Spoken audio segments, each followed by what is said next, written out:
जय Hind to all my respected aspirants on behalf of Gola classes में आप सभी का स्वागत करता हूं। जैसा कि आप जानते हैं, जो आपको 5 क्वेश्चंस जो हैं वो आपको डेली मिल रहे हैं और ये क्वेश्चंस जो हैं हमारी टीम जो तैयार करती है काफ़ी ऑथेंटिक क्वेश्चन होते हैं, क्योंकि ये ऑलरेडी पूछे जा चुके होते हैं क्वेश्चन इनमें से काफ़ी। और जो क्वेश्चंस का लेवल होता है वो एक यूपीएससी लेवल का क्वेश्चन भी आपके साथ साझा किया जाता है, शेयर किया जाता है। तो आपने इन क्वेश्चंस पे पकड़ बनानी है, ठीक है। तो आइए शुरू करते हैं। आज जो क्वेश्चंस आपको मिलेंगे, कुछ क्वेश्चंस पॉलिटी के मिलेंगे और कुछ क्वेश्चंस हिस्ट्री के और खासकर मॉडर्न हिस्ट्री से आपको मिलेंगे। तो पहला क्वेश्चन है, which of the following is are among the fundamental duties, ठीक है। तो देखिए यहाँ पर मैंने हमेशा कहा है कि जब आप अटेम्प्ट करते हैं एग्जाम में, तो आपने क्या करना है, जैसे कीवर्ड आपने देखा ये फंडामेंटल ड्यूटीज के बारे में पूछा है, तो आपके माइंड में रिकॉल होना चाहिए फंडामेंटल ड्यूटीज ओरिजिनल कॉन्स्टिट्यूशन में तो नहीं था, ये 42nd अमेंडमेंट से जुड़ा गया था। 42nd अमेंडमेंट से जुड़ा गया था जो हुआ था 1976 में। तब ये कितने जुड़े थे? 10 जुड़े थे, राइट। और ये स्वर्ण सिंह कमेटी थी, उसके कहने से ये जुड़े थे। स्वर्ण सिंह कमेटी याद रखनी है आपने, किससे जुड़ी है? इसी से जुड़ी है। और यहाँ पर ये भी याद रखना है कि तब ये 10 थे, आज हमें 11वां दिखता है। तो 11th जो है वो जुड़ा है 86 अमेंडमेंट। 86 अमेंडमेंट संवैधानिक संशोधन हुआ था 2002 में। तो यानी कि 2002 से हमारे पास 11 मौलिक कर्तव्य हैं। और ये संविधान में, अगर इसका पता आपको जानना है संविधान में कहाँ पर स्थापित है, तो ये है आपके पार्ट 4A में।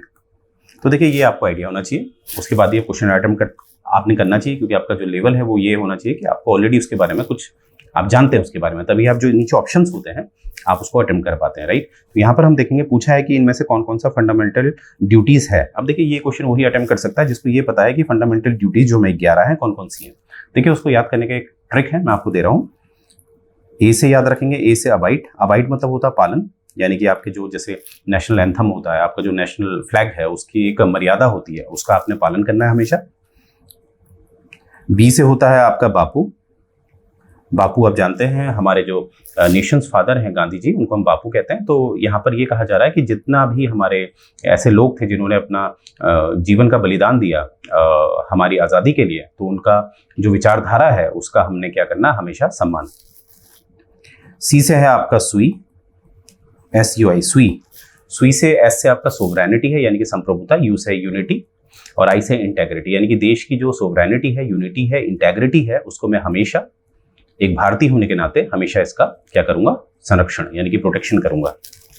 डी से है आपका डिफेंस, यानी कि कभी भी जो अगर मान लेते हैं भारत का युद्ध हो जाता है किसी से और सेना कम पड़ जाती है, तो ये एक भारतीय होने के नाते हमारा एक कर्तव्य होगा कि हम सेना का पूरा साथ देंगे और अपने देश को सुरक्षित रखेंगे।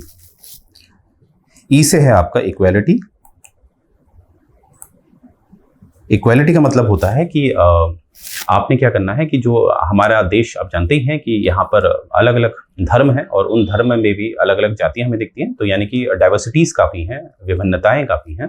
तो हमने क्या करना है, इन डाइवर्सिटीज से ऊपर सोचना है और मिलजुल कर रहना है, यानी कि देश की जो अखंडता है उसे बना के रखना है, राइट। अब इसको देखते हैं, एफ से शुरू करते हैं। एफ से है आपका फतेहपुर सीकरी। अब मैंने फतेहपुर सीकरी क्यों लिखा है, आप जानते हैं आगरा के पास है, ये एक वर्ल्ड हेरिटेज साइट है। तो भारत में जितनी भी वर्ल्ड हेरिटेज साइट हैं, तो भारतीय होने के नाते मैं उनका संरक्षण करूंगा, राइट। अब जी से हम देखेंगे, जी से है ग्रीन।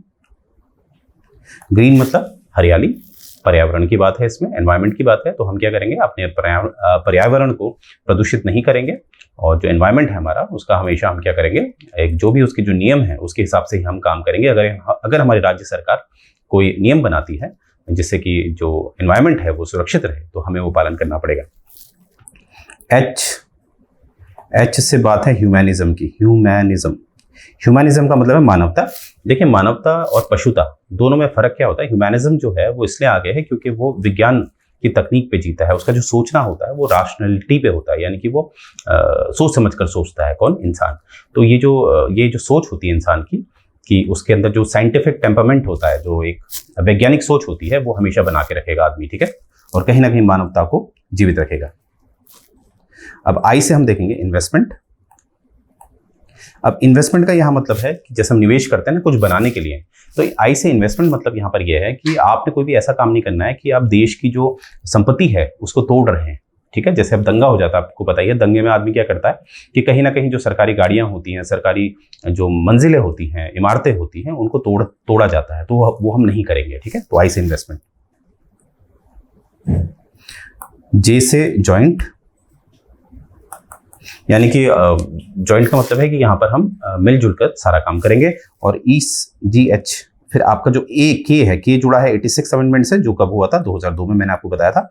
और इसका सिंपल सा मतलब है, यहाँ पर इसका कोई एकदम संबंध नहीं मिलता, बस ये मिलता है कि जो पेरेंट्स हैं, यानी कि जो माँ बाप हैं या जो गार्जियंस हैं, गार्जियंस मतलब जो अपने बच्चों को सुरक्षा, मतलब जो बच्चों की सुरक्षा पे पूरा ध्यान देते हैं, बच्चों को संरक्षित रखते हैं, यानी कि बच्चों का पालन पोषण कर रहे हैं। जैसे ऐसे बच्चे होते हैं जिनके माँ बाप नहीं होते हैं, तो कुछ लोग उनको अडॉप्ट कर लेते हैं, तो उन लोगों की बात है, तो उनको गार्जियन में डाला जाता है। तो यहाँ पर क्या है कि इनकी जिम्मेदारी है, जो 6 से 14 साल के बच्चे हैं उनको, वो जो पेरेंट्स हैं, वो ड्यूटी है उनकी कि उनको वो पढ़ाने के लिए स्कूल भेजेंगे, राइट। तो ये है आपकी 10 फंडामेंटल ड्यूटीज। तो आपको ये ABCDEFGH इससे ही याद रखनी। ABCD तो सभी को याद रहता है, राइट। तो ये कहाँ तक जाएगा? के तक, ठीक है। बस के में ही अपवाद है, के में आपको एडुकेशन याद रखना है, राइट। तो देखते हैं, रिच हेरिटेज साइट हमने देखा है, ये है हमारा। Weaker section of the social justice, इसकी तो कहीं बात ही नहीं देखी हमने। साइंटिफिक टेम्परमेंट बिल्कुल है, जहां मैंने ह्यूमनिज्म वाली बात बताई थी। To strive toward the excellence in sphere of individual collective, बिल्कुल ये कलेक्टिव रिस्पॉन्सिबिलिटी। जो जे वाला है जॉइंट मतलब कलेक्टिव रिस्पॉन्सिबिलिटी, तो यानी कि इसका जो आंसर है 134 है। अब आप देखिए 134 कहाँ पर? सी फॉर कैट। तो आप समझ पाए होंगे, इस तरह का जो आंसर दे सकता है वो व्यक्ति नहीं दे सकता है जिसने 11 के 11 जो मौलिक कर्तव्य हैं, जो फंडामेंटल ड्यूटीज हैं, उनको याद किया है। बिल्कुल सही कह रहा हूं मैं। वही आंसर दे सकता है जिसने इससे संबंधित निमोनिक्स बनाया है। निमोनिक्स मतलब जैसे कि आप देख रहे हैं स्मार्ट अप्रोच, क्योंकि ये हमेशा याद रहती है। ABCDEF तो हमें याद ही रहता है, तो उससे आपने लिख करना है, राइट। तो वही आंसर इसका, वही एस्पिरेंट जो है इसका आंसर दे सकता है, राइट। आगे देखते हैं, the distribution of power between centre and the state, यानी कि जो शक्ति का विभाजन है केंद्र और राज्य के बीच, वो भारत में पहली बार किस अधिनियम द्वारा हमें मिलता है? तो इसका जो डायरेक्ट आंसर है, आप अच्छी तरह जानते हैं, वो 1935 है, ठीक है। क्योंकि अगर मैं डायरची की बात करूं, डायरची हमें मिली थी 1919, जो मॉन्टेग्यू चैम्सफोर्ड रिफॉर्म है। डायरची के द्वारा हमें प्रांतों में क्या मिला था? एक ट्रांसफर्ड सब्जेक्ट और एक रिजर्व सब्जेक्ट मिला था। आप मेरा वीडियो चेक करेगा पॉलिटी का, आपको मिल जाएगा आंसर। ट्रांसफर और रिजर्व सब्जेक्ट मिलता है, परंतु एक तरह से ये प्रांतों में स्वतंत्रता नहीं देता था, इसीलिए इसका काफी विरोध हुआ था, राइट। फिर कहीं ना कहीं कुछ सालों बाद, हमें करीबन 16 वर्षों के बाद हमें दिखता है 1935 में हमें दिखता है, एक बात की जाती है ऑल इंडिया फेडरेशन की। ऑल इंडिया फेडरेशन की बात की जाती है। फेडरेशन को यहां पर परिभाषित किया था कि एक समूह होगा। किस किस का समूह होगा?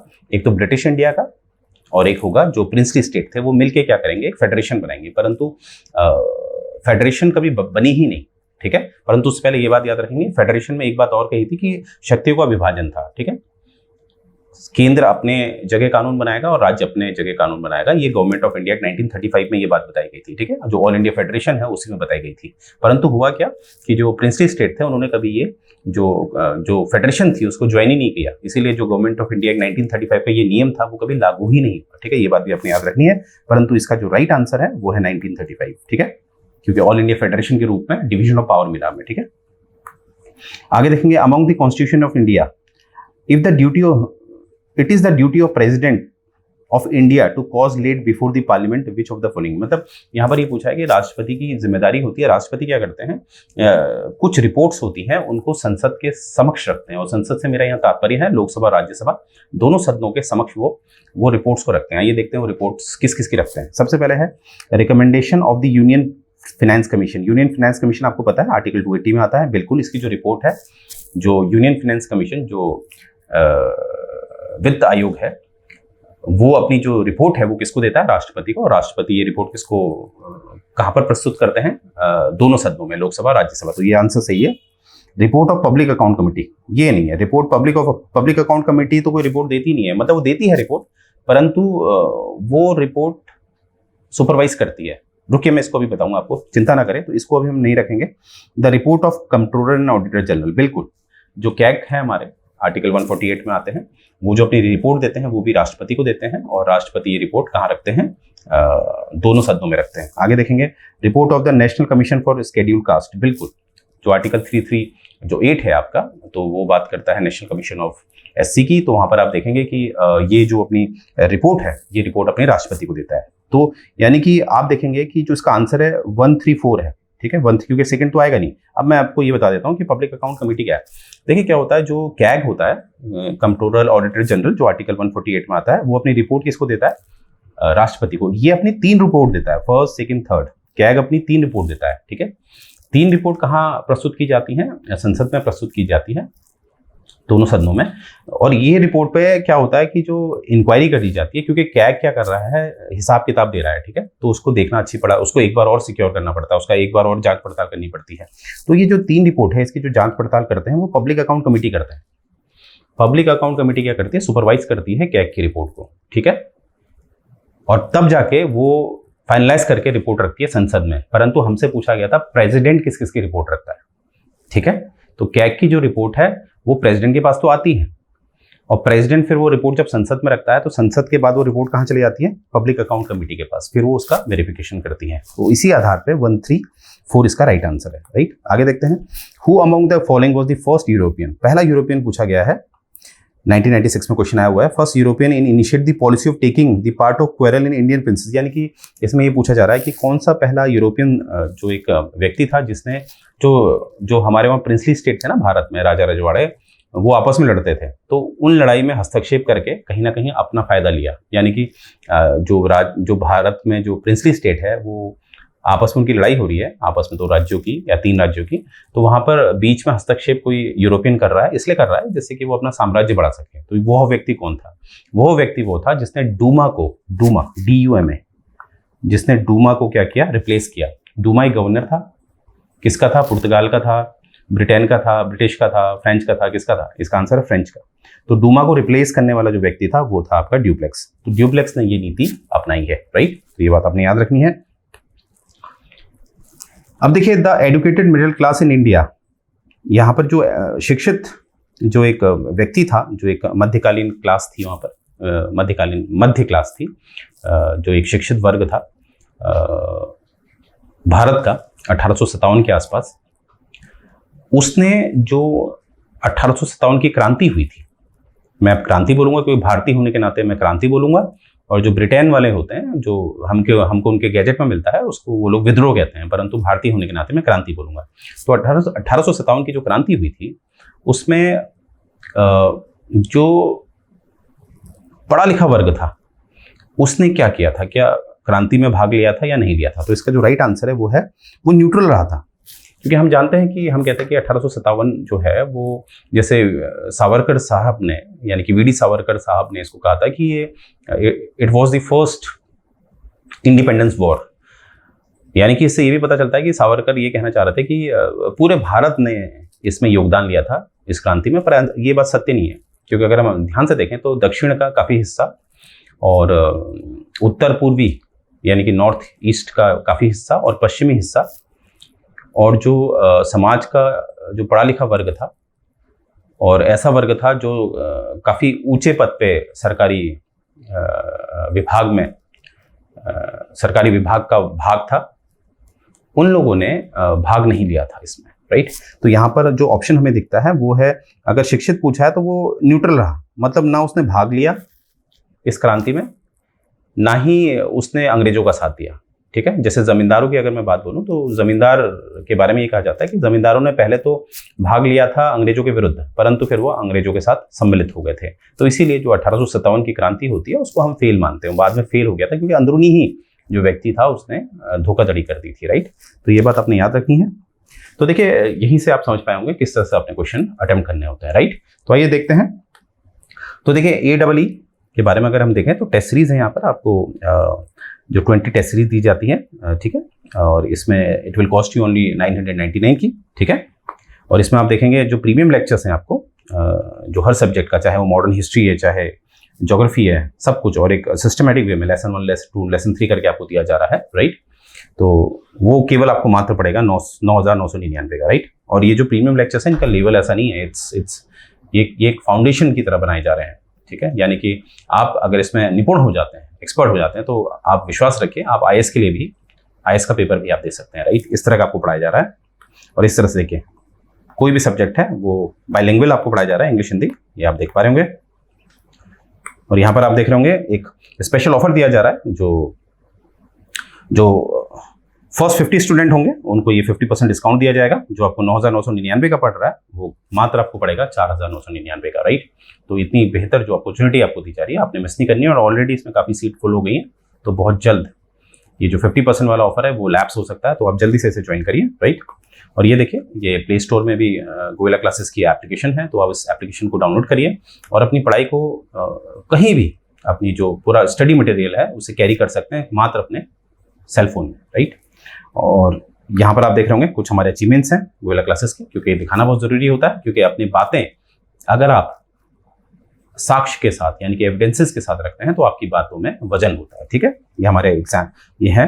और ये देखिए, हमारे जो ये महक स्वामी हैं, ये हमारी स्टूडेंट रह चुकी हैं और ये HCS के द्वारा SDM नियुक्त हुई थी, तब इन्होंने यहीं से कोचिंग करी थी। और उसके बाद आप जानते हैं, जब आप SDM पद में आ जाते हैं तो आपको पढ़ने का टाइम तो नहीं मिलता, परंतु इन्होंने फिर भी टेस्ट सीरीज हमसे ली और आज ये UPSC के माध्यम से एक IPS ऑफिसर नियुक्त हो चुकी हैं, राइट। तो ऐसा ही हम चाहते हैं आपका भी भविष्य ऐसा ही हो। और ये हमारा टेलीग्राम चैनल है, इसमें आपको डेली अपडेट्स मिलते हैं, इंपॉर्टेंट इन्फॉर्मेशंस दी जाती हैं, जिससे कि जो भी आपका कंपटीशन है, क्योंकि देखिए मेरिट का ज़माना है, मेरिट में अगर आप पीछे रहेंगे तो बात नहीं बन पाएगी, ठीक है। पेपर निकालना ही इंपॉर्टेंट नहीं होता, उस मेरिट में आना भी बहुत ज़रूरी होता है, ठीक है। तो इस चैनल के माध्यम से आपको हर बातें शेयर की जाती हैं, किस तरह से आपने स्ट्रैटेजी रखनी है, जो हमारे PDF फॉर्मेट होते हैं, जो नोट्स के, वो आपको शेयर किए जाते हैं, राइट। और ये हमारा ये नंबर है, आपकी कोई भी क्वेरी होती है तो आप इस नंबर पे फ़ोन कर सकते हैं, राइट। 24/7 आपको सर्विस दी जाएगी, राइट। तो मुझे उम्मीद है ये लेक्चर आपको पसंद आया होगा। तो यहीं से मैं अपना लेक्चर एंड करने जा रहा हूँ। जय हिंद।